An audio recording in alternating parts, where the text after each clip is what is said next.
नमस्ते आणि या सत्रामध्ये आपले स्वागत आहे. RS फ्लिप फ्लॉप्स आणि IC 7400 वापरून त्यांचे कन्स्ट्रक्शन समजून घेणे ही डिजिटल सर्किटची प्रमुख आधारस्तंभ जाणून घेण्यामध्ये अत्यंत महत्त्वाचे आहे. या मूलभूत तत्त्वांवर प्रभुत्व मिळवल्याने गुंतागुंतीच्या सर्किटची डिझाइन करण्यासाठी पाया तयार होतो, जी टायमर्सपासून ते ॲडव्हान्स कॉम्प्युटिंग सिस्टीमपर्यंत विविध इलेक्ट्रॉनिक डिव्हाइसेसमध्ये महत्त्वाची असतात. उद्दिष्टे. या सत्राच्या अखेरीस तुम्ही पुढीलमध्ये सक्षम व्हाल. IC 7400 वापरून क्लॉक पल्स शिवाय RS फ्लिप फ्लॉप्स कन्स्ट्रक्ट आणि टेस्ट करणे. आपण आपले सर्किट असेंबल करण्यास सुरुवात करण्यापूर्वी आपण खात्री करूया की आपल्याकडे सर्व आवश्यक साधने आणि सामग्री हाताशी आहे. यासाठी तुम्हाला खालील साधने आणि उपकरणांची गरज भासेल, जसे डिजिटल ट्रेनर किट 1 संख्या, डिजिटल मल्टीमीटर प्रोब्ससह 1 संख्या, वायर स्ट्रिपर 1 संख्या आणि ट्विझर्स 1 संख्या. तुम्हाला खालील सामग्री देखील आवश्यक असेल, जसे IC 7400 NAND गेट 1 संख्या आणि हुकअप वायर्स आवश्यकतेनुसार. आपण प्रथम फ्लिप फ्लॉप्सची संकल्पना समजून घेऊया. फ्लिप फ्लॉप्स हे डिजिटल सर्किट असतात ज्यामध्ये 2 स्टेबल स्टेटस असतात, जे एकाच स्टेटमध्ये राहते जोपर्यंत ते दुसऱ्या स्टेटमध्ये बदलले जात नाही. ते बायनरी डेटाचे बिट्स स्टोअर करण्यासाठी वापरले जातात. फ्लिप फ्लॉप्सचे अनेक प्रकार आहेत, ज्यात RS, D, JK आणि T सामील आहेत. प्रत्येक प्रकाराचे किंचित भिन्न वर्तन आणि ट्रिगरिंग मेथड्स आहेत. ते डिजिटल इलेक्ट्रॉनिक्सचे मूलभूत बिल्डिंग ब्लॉक आहेत, जे कॉम्प्युटर्सपासून कॅल्क्युलेटरपर्यंत सर्व डिव्हाइसेसमध्ये असतात.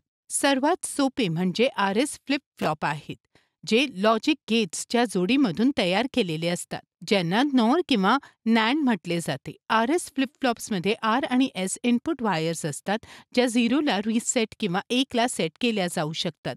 त्यांच्यामध्ये स्टोअर केलेला नंबर दाखवण्यासाठी Q आणि Q बार आउटपुट देखील असतात. NOR लॅच Q आउटपुट वायरमधील एक सिंगल 0 किंवा 1 लक्षात ठेवण्यासाठी 2 जोडी केलेले NOR गेट्स वापरतात. ते R आणि S इनपुट वायर्सच्या 4 संभाव्य कॉम्बिनेशन्सवर आधारित काम करते. तसेच NAND लॅच 0 किंवा 1 लॅच करण्यासाठी 2 जोडी केलेले NAND गेट्स वापरते. आपण प्रथम IC 7400 वापरून क्लॉक पल्स शिवाय RS फ्लिप फ्लॉप्स कन्स्ट्रक्ट आणि टेस्ट करण्याची प्रक्रिया पाहूया. यामध्ये खालील पायऱ्या सामील आहेत. पायरी 1, सर्व कॉम्पोनंट्स गोळा करणे. पायरी 2, RS फ्लिप फ्लॉप सर्किट तयार करणे. पायरी 3, सर्किटची अचूकता पडताळणे. पायरी 4, सर्किटची पॉवर चालू करणे आणि पायरी 5, इनपुटसह टेस्ट करणे आणि निष्कर्ष रेकॉर्ड करणे. आता आपण प्रत्येक पायरी तपशीलवार पाहूया. RS फ्लिप फ्लॉप तयार करण्यासाठी एका सोल्डरलेस ब्रेडबोर्डवर आवश्यक असलेले कॉम्पोनंट्स गोळा करा. यामध्ये 7400 quad 2 input NAND gate integrated circuit सामील आहेत. असेंब्ली सुरू करण्यापूर्वी प्रत्येक पार्टची कसून तपासणी करा आणि पडताळणी करा की तुमच्याकडे संपूर्ण सेट आहे. कोणतेही हानी झालेले कॉम्पोनंट्स बदला, कारण एका फॉल्टी कॉम्पोनंटमुळे देखील सर्किटचे काम बिघडू शकते. चिप उचलत असताना ती फक्त तुमचा अंगठा आणि तर्जनी वापरून कडा धरून पकडा. पिनांना स्पर्श करणे टाळा. 7400 IC काळजीपूर्वक ब्रेडबोर्डमध्ये इन्सर्ट करा, ज्यामुळे सर्व पिन्स योग्य प्रकारे पॉवर आणि ग्राउंड बस स्ट्रिपशी सुसंगत होतील. ब्रेडबोर्डच्या पॉझिटिव्ह टर्मिनलला +5 व्होल्ट सप्लाय जोडा. ICच्या 14व्या पिनला +5 व्होल्ट सप्लाय व्होल्टेज जोडा.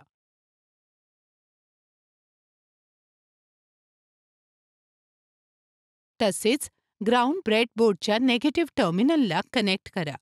IC 7400 ची 7वी पिन ग्राउंडला कनेक्ट करा. IC 7400 ची पहिली आणि दुसरी पिन एकत्र जोडलेल्या आहेत आणि स्विच S1 सह कनेक्ट केलेले आहे. हे S इनपुट म्हणून मार्क केले जाते. तसेच IC 7400 ची चौथी आणि 5वी पिन एकत्र जोडलेल्या आहेत आणि स्विच S2 सह कनेक्ट केलेले आहेत. हे R इनपुट म्हणून मार्क केले जाते. तिसरी पिनमधून प्राप्त केलेले आउटपुट 7400 ICच्या इनपुट पिन 9ला थेट कनेक्ट केले जाते. 6व्या पिनमधून प्राप्त केलेले आउटपुट IC 7400च्या अनुक्रमे इनपुट पिन 13ला कनेक्ट केले जाते थेट. IC 7400चे फायनल आउटपुट Q पिन क्रमांक 8 इनपुट पिन 12ला क्रॉस कपल्ड फीडबॅक कनेक्शन पद्धतीने कनेक्ट करा. तसेच IC 7400चे फायनल आउटपुट Q पिन क्रमांक 11 त्याच ICच्या इनपुट पिन 10ला क्रॉस कपल्ड फीडबॅक कनेक्शनमध्ये कनेक्ट करा. आउटपुट पिन 8 Q LEDला कनेक्ट करा. आउटपुट पिन 11 Q बार LEDला कनेक्ट करा. पॉवर चालू करण्यापूर्वी पडताळणी करा की सर्व कॉम्पोनंट्सचे प्लेसमेंट आणि वायरिंग दिलेल्या RS flip flop circuit diagram सह जुळत आहे. ब्रेडबोर्ड रील्सला 5 व्होल्ट DC पॉवर चालू करा. पॉवर अप्लाय केल्याने वेगवेगळ्या कॉम्बिनेशनमध्ये R आणि S इनपुटमध्ये हाय आणि लो लॉजिक लेव्हल्स अप्लाय करण्यासाठी स्विचचा वापर करा. आउटपुट LEDsवर संबंधित लॅच स्टेटमधील बदलांचे निरीक्षण करा. हे चरण वेगवेगळ्या इनपुट परिस्थितींमध्ये फ्लिप फ्लॉपच्या कार्यक्षमतेची पडताळणी करते. जेव्हा इनपुट Sचे मूल्य 0 असते आणि इनपुट Rचे मूल्य 1 असते, तेव्हा Q आउटपुट लॉजिकल 0 बनते आणि Q बार 1 वर जाते. अशा फ्लिप फ्लॉप स्टेटला रीसेट कंडिशन म्हणतात. जेव्हा दोन्ही इनपुट S आणि R 0 असतात, अशा स्थितीत दोन्ही आउटपुट Q आणि Q बार त्यांच्या पूर्वीच्या स्टेटमध्ये असतात. आता आउटपुटमध्ये कोणताही बदल नाही. जेव्हा इनपुट Sचे मूल्य 1 असते आणि इनपुट Rचे मूल्य 0 असते, तेव्हा आउटपुट Q 1 होते आणि Q बार 0 मध्ये बदलते. अशा फ्लिप फ्लॉपच्या स्टेटला सेट कंडिशन म्हणतात. जेव्हा दोन्ही इनपुट S आणि R 0 असतात, अशा परिस्थितीत दोन्ही आउटपुट Q आणि Q बार त्यांच्या पूर्वीच्या स्टेटमध्ये असतात. आता आउटपुटमध्ये कोणताही बदल नाही. जेव्हा S आणि R दोन्ही इनपुट 1 असतात, अशा स्थितीत दोन्ही आउटपुट लॉजिकल असतात. 1 ही स्टेट फॉरबिडन स्टेट म्हणून ओळखली जाते. येथे आपण सत्राच्या समाप्तीला पोहोचत आहोत.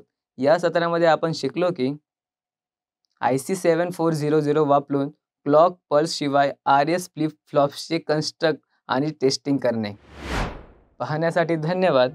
आपण पुढील सत्रामध्ये लवकरच भेटूया.